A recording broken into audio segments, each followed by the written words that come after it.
My name is James Zou. I am a professor at Stanford University, where I lead a group of students and postdocs developing AI for biomedical applications. So we're very happy for the support from the Stanford Cancer Institute. And the project that we want to do is to basically discover biomarkers that can predict patients' response to different cancer treatments.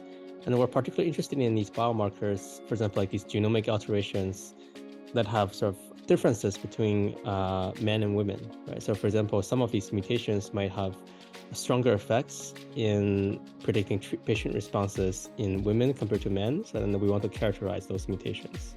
I think first that this is a really important topic, especially as we're moving towards the area of personalized medicine. We really want to not just look at an average patient, like an average cancer patient, but look at individual patients and see what are the best treatments for that particular individual. Then sex is definitely one of the important factors that we want to consider. A lot of maybe some of the previous works have been a bit more limited in the sample size, right? But what we're trying to leverage here is sort of larger data cohorts and larger data sets where we can try to really look for these sex interactions. We are going to be working with larger and more complex data sets, right? So now we have data sets of patients, that have both their genomics profiles, other kinds of biomarkers like lab values. You also have the information extracted from the medical records.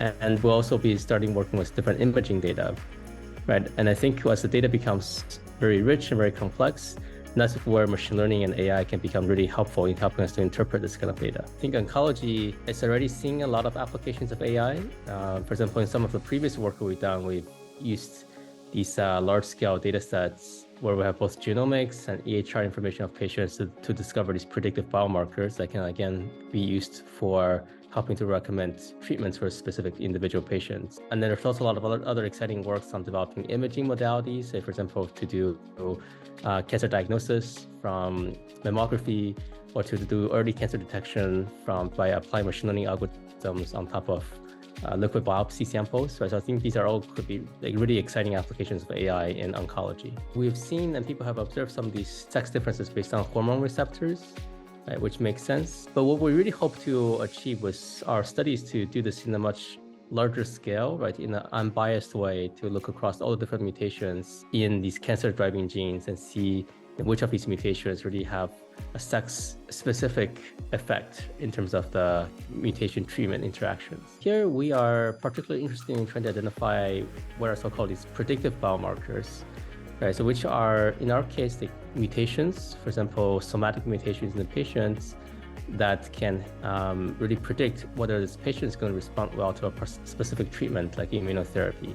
So maybe if a patient have mutation in this gene, then they're more likely to respond to immunotherapy. But if you don't have mutations, then maybe they should be getting chemotherapy instead.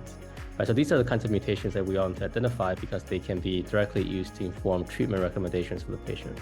I mean, cancer is extremely heterogeneous. So even, let's say, all the patients that have lung cancer, right, even within that, there's a huge amount of heterogeneity among those patients. They might have different mutations, and they respond to, if you give them the same treatment, they often have very different responses. Right? So a big push in the field is to try to identify these kind of predictive biomarkers that we're discussing that can be helped to sort of do personalized treatment recommendations for individual patients, based on their mutation profiles and based on their information. With this research, what we hope to accomplish is that we want to discover what features can really help us to inform which treatment that should be given to specific women patients, right? And also ideally give us some more information even about the dosage, right? Like how much of a dose of a particular treatment should we give to this patient? The goal of this is to really improve these patients' outcomes, right? We want them to have a better, longer survival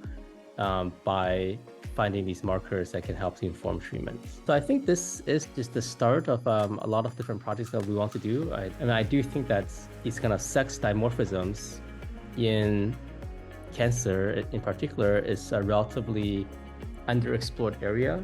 And I think there's a lot of things that we can do here to both discover these biomarkers, but also to help us to understand the underlying mechanisms, right, underlying biology that leads to these sex dimorphisms. I also just want to highlight that this is a work that's led by a lot of different fantastic collaborators, right, including some of our colleagues at pharma companies. We work a lot with our colleagues at Genentech and Roche for over the last few years on these precision medicine, precision oncology projects. And there's also a really fantastic postdoc in my group, Ruixiang Liu, who's been driving a lot of these projects.